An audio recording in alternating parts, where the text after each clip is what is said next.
Abdurrahman bin Muhammad Asghaf yang insyaallah akan diterjemahkan oleh Al-Habib Ibrahim bin Ja'far Al-Haddad. Waktu dan tempat kami persilakan. Sallu ala Nabi Muhammad. Assalamualaikum warahmatullahi wabarakatuh. Waalaikumsalam. Bismillah, billah. Bismillah, alhamdulillah, wassalatu wassalamu ala rasulillah Muhammad bin Abdullah wa ala alihi wa sahbihi wa man wala. Hadirin sekalian, sebelum tetamu kita yang mulia, yang agung, Al-Mursyid Al-Habib Abdurrahman bin Muhammad As-Sajjad memberikan tausiahnya, seperti tadi JKT, udah kayak grup musik, JKT mengenalkan diri. Grup musik, iya, JKT yang musik Jepang, JKT apa tuh? Hah? JKT 48. Yang Jepang JKT 48, yang JKT 17 yang senang cewek-cewek. ABG yang di sini tua-tua keladi. Apa tuh? Tua-tua ini kali. Oke. Seperti tadi telah mengenalkan tentang JKT 17, saya juga akan mengenalkan. Hah? Oh, JKT 7. Oh, artinya Jamiatul Khair tapi oke. Ya, sekarang saya akan mengenalkan tetamu kita yang mulia, yang agung ini, yaitu Al-Mursyid Al-Habib Dr. Abdurrahman bin Muhammad As-Sajjad. Oke, beliau adalah seorang munsyid. Munsyid itu apa? Munsyid itu adalah kepala suku atau pemimpin. Jadi kayak Al-Haddad, As-Sajjad itu marga-marga atau suku. Nah, beliau ini ketuanya atau kepalanya suku dari marga As-Sajjad di Sewot. Oke. Ya, tugas munsyid itu apa ke kepala? Misalnya ada tamu dari luar negeri, atau dari luar kota, dari mana, ke daerah situ, beliau yang menjamu. Ya, kadang ada tempat tidur buat nginep, buat apa. Ya, untuk menengahi masalah-masalah yang ada di bangsa As-Sajjad dan yang lainnya di sekitar situ, ya kan. Ada keributan apa, kadang ada suami istri yang ribut, biar nggak ada terjadi perceraian, beliaulah yang menyelesaikan dan menengahi. Belibet banget ya ngomong gitu doang buat menengahi. Pakai ribet dong gitu ya. Susah benar ya. Sudah ejar. Oke, lanjut. Oke. Beliau adalah keturunan wali besar, yaitu Al-Habib Ali bin Abdullah As-Sajjad. Habib Ali bin Abdullah As-Sajjad ini yaitu murid Qutbil Irsyad wa Ghathil Ibad Al-Habib Abdullah bin Alwi Al-Haddad sahib Ratib. Oke. Ya. Dan di sana ada masjid. Habib Ali punya masjid. Di sini juga dirantau bikin masjid. Di sana masjidnya yani halna ismu masjid Habib Ali. Di sana bikin masjid namanya Masjid Habib Ali bin Abdullah As-Sajjad. Di sini juga bikin masjid, masya Allah gitu. Di rantau masya Allah. Dibikin masjid nama wali besar. Di sono bikin masjid Habib Ali bin Abdullah As-Sajjad. Di sini bikin masjid Habib Ali bin Abdullah As-Sajjad. Bahkan nanti bangunannya dibikin persis ya. Oh masya Allah berkah itu. Oke, hah? Replika. Oke. Dan oke, beliau juga apa? Dan beliau juga ada mengajar selain berdakwah kemana-mana. Seperti sekarang lagi berdakwah ke Indonesia mungkin sekitar 2 bulan ke berapa, ya kan? Sampai bisanya habis, bisa jadi bisanya diperpanjang kalau dia dapat daun muda, ya kan? Oke. Ada yang mau ngasih daun muda? Ya daun muda. Oke. Bisa. La tarjib. Oke. Oke. Ya mungkin 2 bulan atau berapa beliau dakwah. Di sana juga dia dakwah dan macam-macam. Selain berdakwah, beliau juga mengajar di pesantren Ma'had Ribat Sewun. Ribat Sewun ini ribat pengarang yang kita baca tadi maulidnya. yaitu Habib Ali bin Muhammad Al-Habsyi Simsittura. Beliau mengajar di sana, ya kan? Ribat Sewed ini ribat paling pertama atau pesantren yang paling pertama ada di Hadramut. Oke, yang ada di Hadramut. Setelah itu ya, ada rubat di Tarim. Ya, termasuk karena belajar di sana, Ali belajar di sana di Tarim. Nah, Abdul Syatiri ini yang punya rubat di Tarim adalah muridnya saya Habib Dora. Jadi tilmidnya Habib Ali, muridnya Habib Ali Simsittura. Nah, Habib Abdul Syatiri akhirnya bukalah. Habis itu setelahnya Habib Umar bin Hafid Darul Musafa dan yang lain-lain, sekarang banyak pesantren. Semuanya kembali ke Habib Abdul Syatiri. Habib Abdul Syatiri kembali ke Habib Ali bin Muhammad Al-Habsyi di tarikahnya begitu. Okay? Makanya kononnya bersama, dibanyakin fikih sama nahwu. Itu di Tarim, di Rubat Tarim, di Darul Musafa dan mana itu semuanya Habib Ali yang pernah bikin. Gitu. Dan beliau berintisab tadi ke Habib Ali bin Abdullah As-Segaf, muridnya Imam Haddad. Ali bin Abdullah As-Segaf ini pengarang qasidah Ya Latifan bil Ibad. Qasidah Ya Latifan bil Ibad yang biasa dilantunkan oleh Guru Zaini. Guru Zaini ini sebenarnya selain melantunkan Ya Latifan bil Ibad, beliau itu mensyarahkan Ya Latifan bil Ibad. Bahkan beliau sempat dikasih syarahnya yang dikarang oleh Guru Zaini, yaitu qasidah Ya Latifan bil Ibad. Beliau kemarin dalam tausiahnya,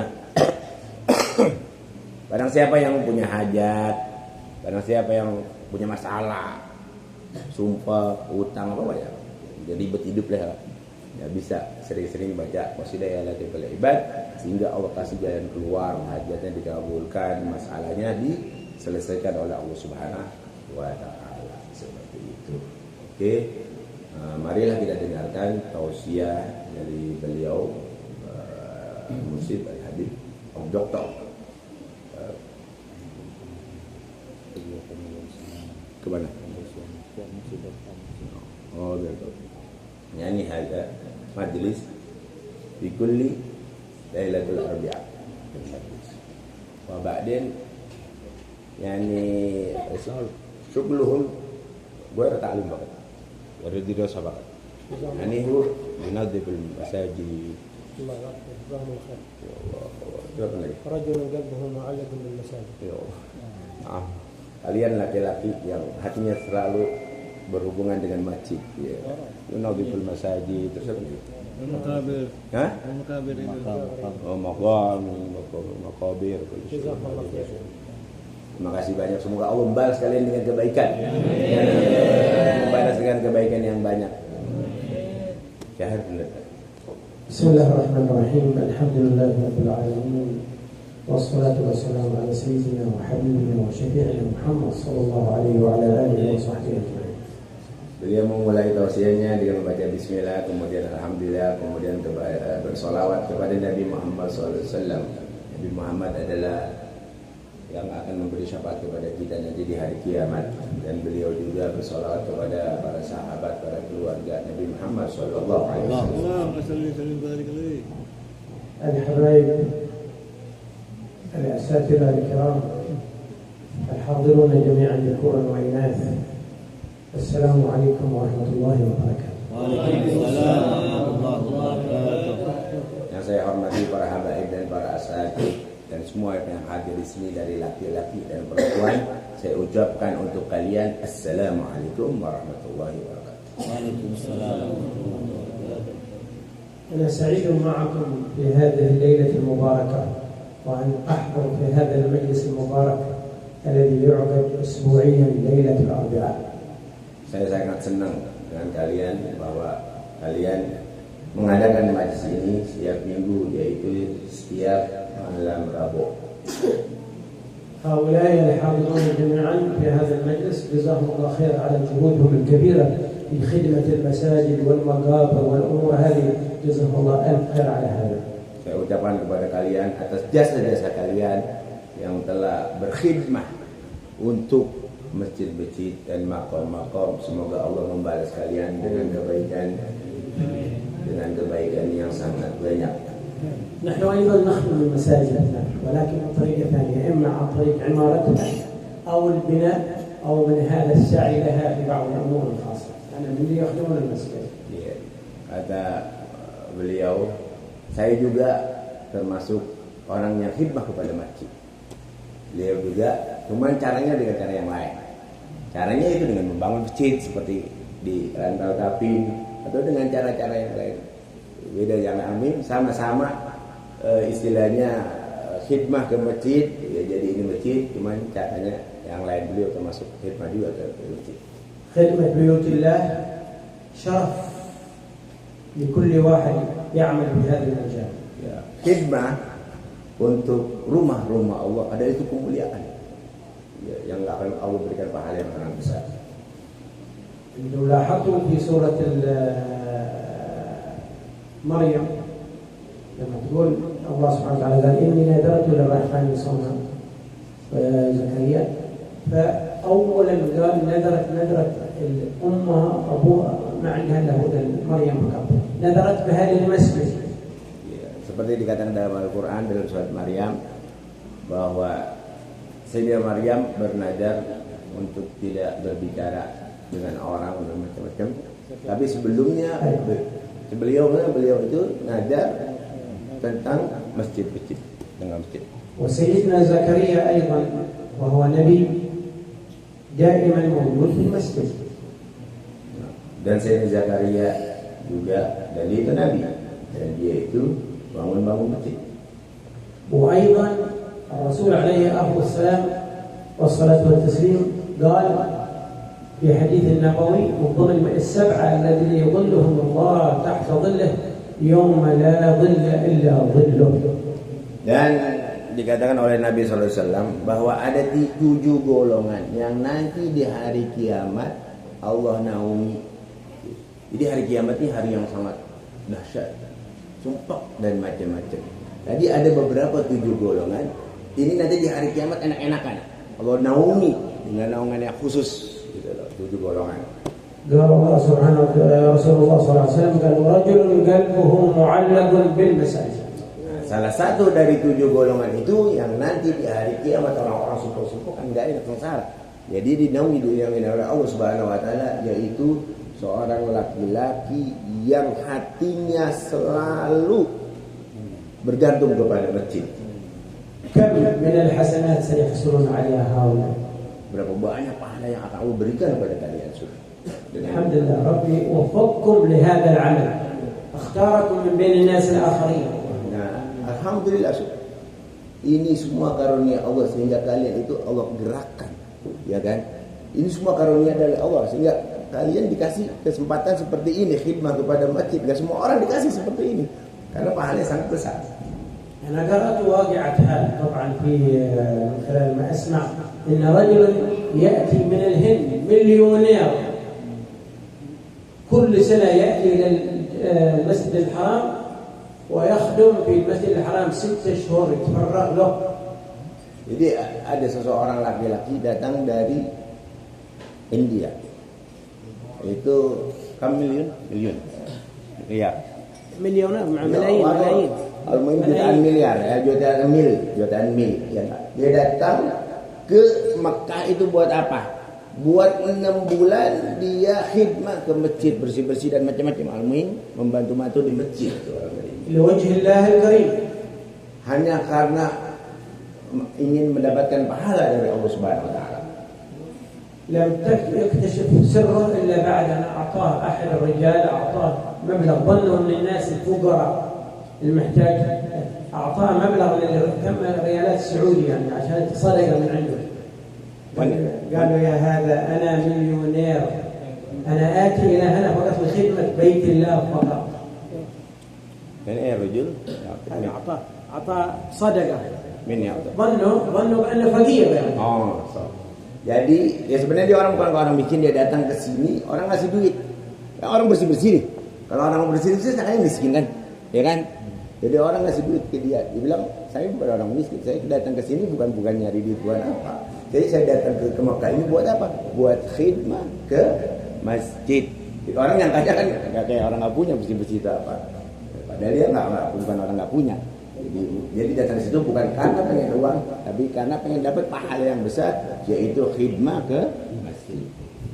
فبالتالي أن هذا الرجل أعطى نحن درس رغم أنه مليونير وعنده ملايين الدولارات، لكنه يأتي 6 أشهر يتفرغ في المسجد الحرام بخدمة، ينظف المسجد ويكنسه وهكذا وهكذا. Ya, jadi sebenarnya dia itu orang kaya, banyak duit di rumah, dia kan? Ya, orang di India itu sebenarnya banyak duit, cuma datang ke sana, cuma 6 bulan tinggal di situ hanya cari pahala, yaitu khidmah ke masjid, bersihin atau apa, ngepel atau apa, semua cuma begitu. Padahal dia orang kaya saudara. قادر أن يقوم بهذا العمل ويستأجر مجموعة من العمال من الهند ويدفع رواتبهم، لكن أراد أن يخضع نفسه. Padahal dia itu orang kaya. Kalau dia mau duit dia yang banyak itu, nggak usah dia yang bersihin, dia nyuruh orang aja digaji sama dia banyak orang, iya kan? Tapi karena dia pengen cari pahala, jadi dengan sendirinya aja gitu. Jadi nggak pakai duit dia. Padahal kalau dia mau pakai duit dia buat ngopang-ngopain orang bersihin di masjid, sebenarnya dia bisa. Gitu. Dia nggak mau, tapi dia mau sendiri yang bersihin masjid karena pengen pahala. ربنا يعطيه ويعطيكم بنياتكم الصالحة إن شاء الله. Amin. Semoga Allah kasih pahala kepada kita dan kepada semuanya dengan niat yang baik ini, pahala yang banyak dan besar semua.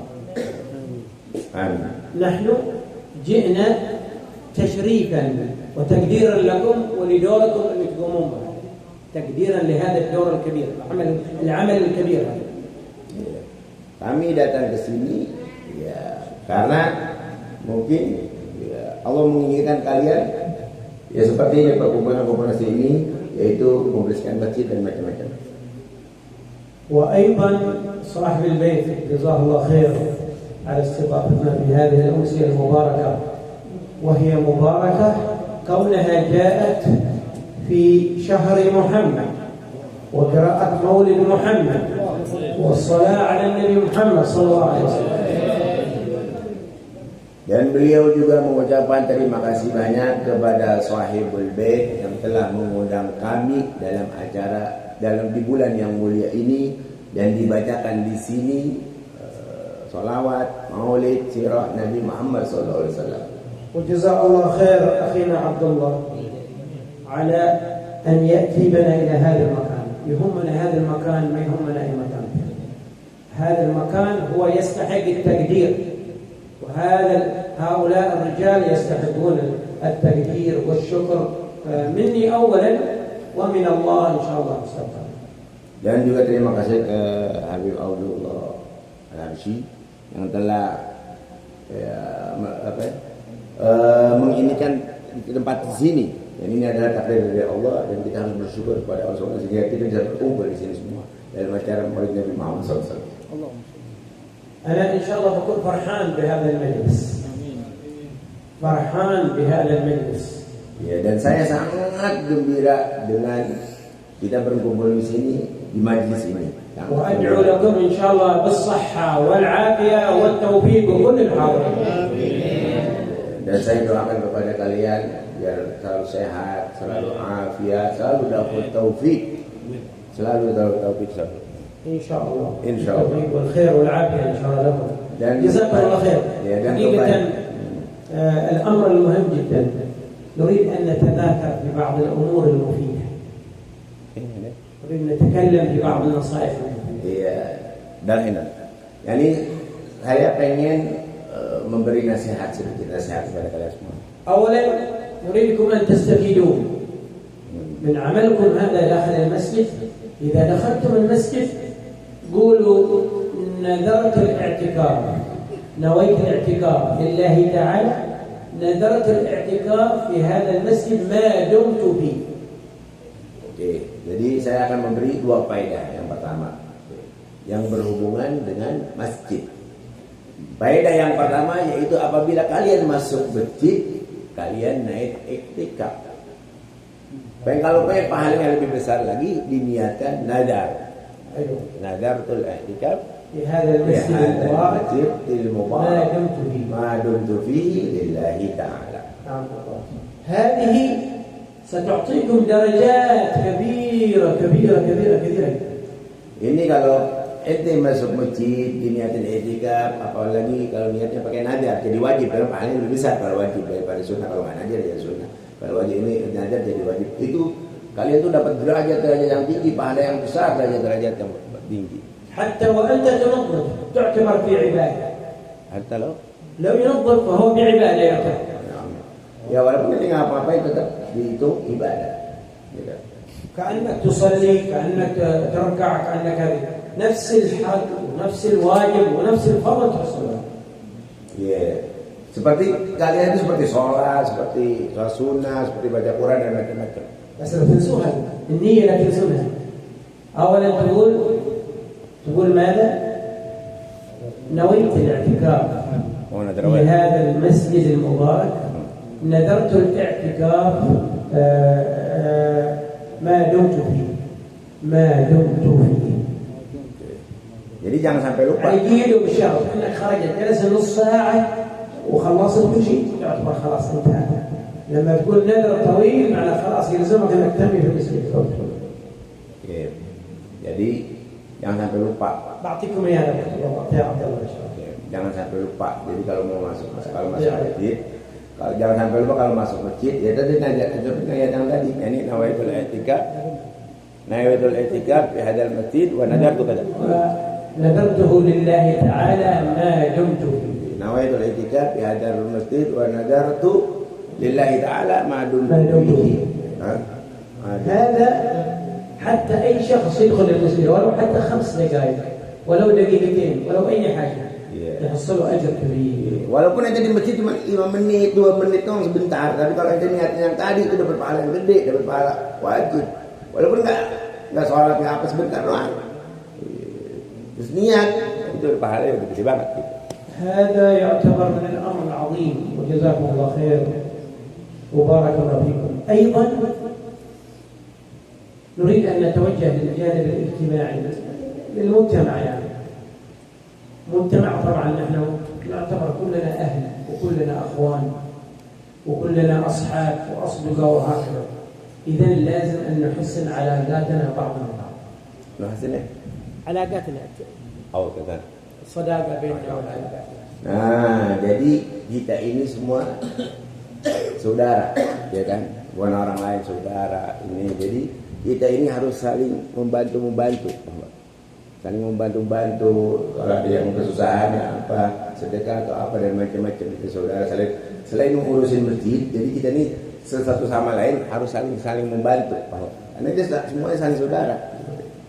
الابن يجب أن يحترم والده ووالدته. Ya, kalau anak wajib menghormati ibu dan bapaknya. وأيضا يرحمهما لأن الله سبحانه وتعالى قال في كتابه العزيز وقضى ربك ألا تعبدوا إلا إياه وبالوالدين إحسانا. Dan juga kita wajib kasih sayang. Kita harus kasih sayang kepada kedua orang tua. Karena seperti dikatakan dalam Al-Quran, wa qadha rabbuka alla ta'budu iyyah wa bil walidaini ihsana. يعني قرن العبادة للمولى مع الوالدين. Jadi dalam Al-Quran dikatakan bahwa kita ini diperintahkan untuk tidak menyembah kecuali kepada Allah dan berbuat baik kepada kedua orang tua. Ini kita wajib beribadah kepada Allah dan berbakti kepada orang tua, berbuat baik kepada orang tua. Allah sandingkan itu di dalam Al-Quran. فبالتالي علينا أن نحترم الوالدين، علينا أن نحترم أيضا كبار السن. Ya. Untuk itu kita wajib menghormati kedua orang tua. Selain kita wajib menghormati kedua orang tua, kita juga wajib menghormati orang-orang yang lebih tua umurnya dari kita, dimanapun, kapanpun. Bukan orang tua kita harus menghormati orang yang lebih tua dari kita, walaupun yang nggak alim nggak apa, kita wajib menghormati. بحكي لكم حكاية حصلت في المسجد النبوي في عهد رسول الله صلى الله عليه وسلم. Ini bagi umat. قصة. Ya, kisah. المسجد النبوي. المسجد النبوي لما كان فيه سيدنا الحسن والحسين ابن سيدنا علي بن أبي طالب رضي الله عنه. Ya, ada cerita di Masjid Nabawi ketika zaman Sayyidina Hasan Husain radhiyallahu anhu. هؤلاء شباب أهل الجنة سادات شباب أهل الجنة رأوا رجل كبير في السن ما يحسن الوضوء ما يعرف يتوضأ. Yani Sayyidina Hasan Husain ini adalah pemuda-pemuda ahli surga. Beliau melihat orang yang udah tua, tapi dia nggak ngerti cara wudu, nggak bisa wudu. فجاء قالوا كيف